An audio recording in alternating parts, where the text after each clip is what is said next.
Hey, what's happening, guys? Dan Darrow here with another Options and Play video update. Welcome to the earnings season kickoff week. Uh, Quiet on the news front, but it's like the pregame stretch before the opening pitch for all you baseball fans out there, right? So today's video is going to talk about sympathy trades and correlations. This topic comes up a lot around earnings season when you have a ton of names reporting in a very small window.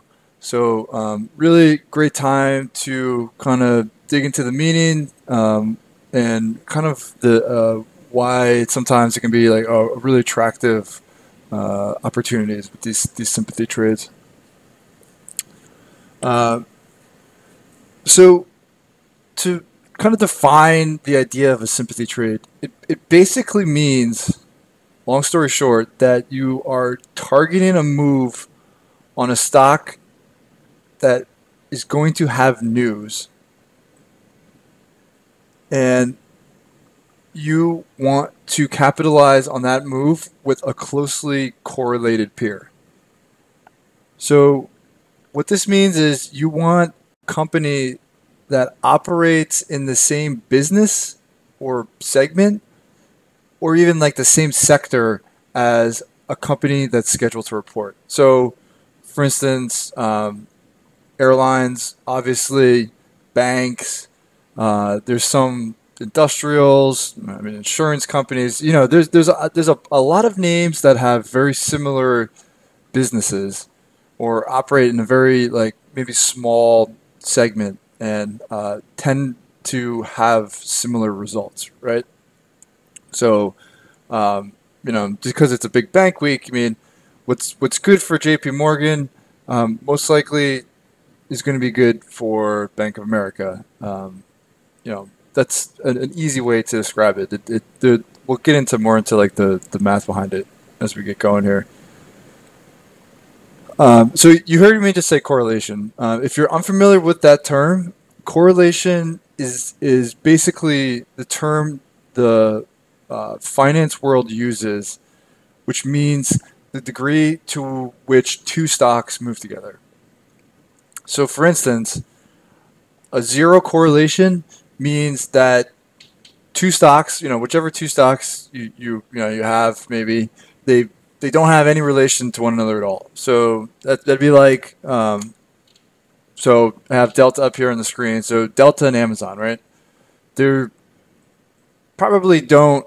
I mean, if they are correlated, it's very very very small, right? I mean, Delta business and Amazon businesses probably don't have much in common, so the stocks probably aren't going to move very similarly. So zero is the absence of correlation. One is the highest possible correlation, and that means that a one would mean that the stocks move perfectly in unison. So as one goes up, the other goes up. As one goes down, the other goes down.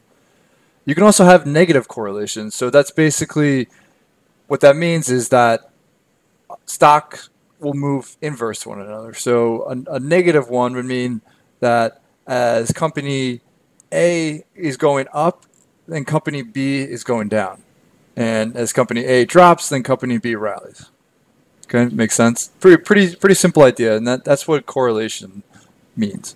And if you're interested in checking out correlations between different stocks or what have you, there's free calculators online. If you just Google them, correlation calculators, you kind of mess around with the inputs. Like two different stocks, different time periods, and it kind of like kicks out the correlation coefficient. So if you're interested in checking those out, go ahead. They're free online if you want to mess around with them.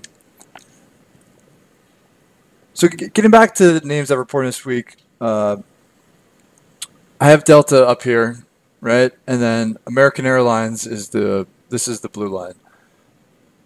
So you would think that they would be close to a one, but in reality, for the last for the last like say like 4 months, it's actually been a little bit off. So going back, the last few months, the correlation coefficient is actually about 0.49.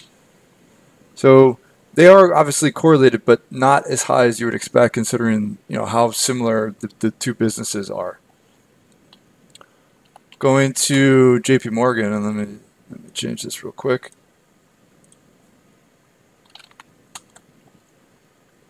J.P. Morgan is this week. Bank of America is next week. So J.P. Morgan and Bank of America have a 0.95 correlation coefficient. So that means that 0.95 correlation. That is very, very, very high. And why that is interesting is because of stocks around catalysts. I'm sure you're well aware that implied volatility for names that have events are going to be higher than implied volatility for names that don't have events. The prospect of a stock having a significant move is going to mean that the options are most likely going to be more expensive, so implied volatility will be higher. While options that don't have a significant catalyst, if there's nothing on the schedule for like that time period, then it'll typically trade. I don't want to say cheap, but they'll be less expensive because the implied volatility should theoretically be lower because there's no major event, right?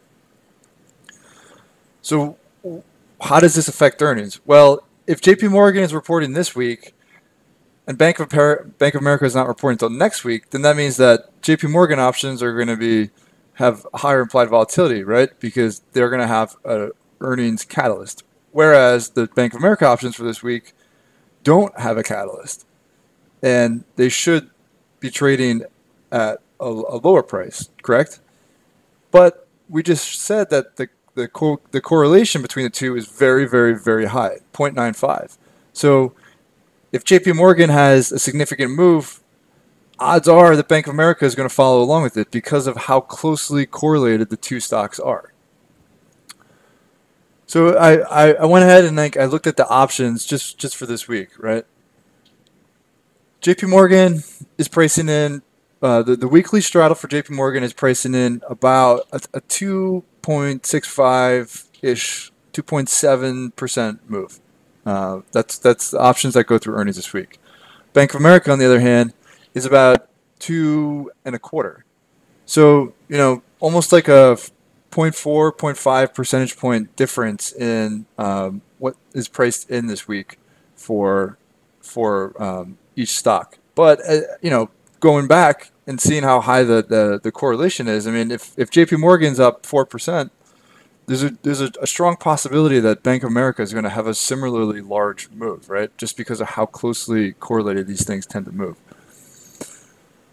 So that's what we mean by correlation and sympathy trades, is because doing a little work and finding these stocks that will tend to move with one another could really create a lot of opportunities, because options, yes, they're going to be, the Bank of America options, they're not cheap, but they're less expensive than JP Morgan. And you're definitely going to find instances where it probably will be like the spread between the two will probably be even wider. Maybe like one's pricing in a 10% move, the other one's only like a 2% move. So it's just the banks are a pretty obvious one. So the option market can kind of narrow the gap a little bit. Versus there's other ones that maybe don't get as much attention, and there could be a lot of opportunities to take a shot on some options that are trading at a much lower implied volatility, but have a pretty good percentage chance of a big move if the name reporting has a pretty big move. So that's why we're always screening for these types of setups. You've definitely heard me talk about it. You've heard me, or you've seen me write about it. So I figured it was a great opportunity with earnings seasons about to get going here to kind of cover the idea a little bit more in depth and explain those correlations and really like the meaning behind it and why we screen for it a little bit more. So get excited, guys. It's going to start picking up real fast. Earnings is going to be at a blistering pace by mid next week. So it's really, really going to pick up very, very quick. I hope you have a fantastic day of trading. Have a great night, and I'll talk to you guys tomorrow, all right?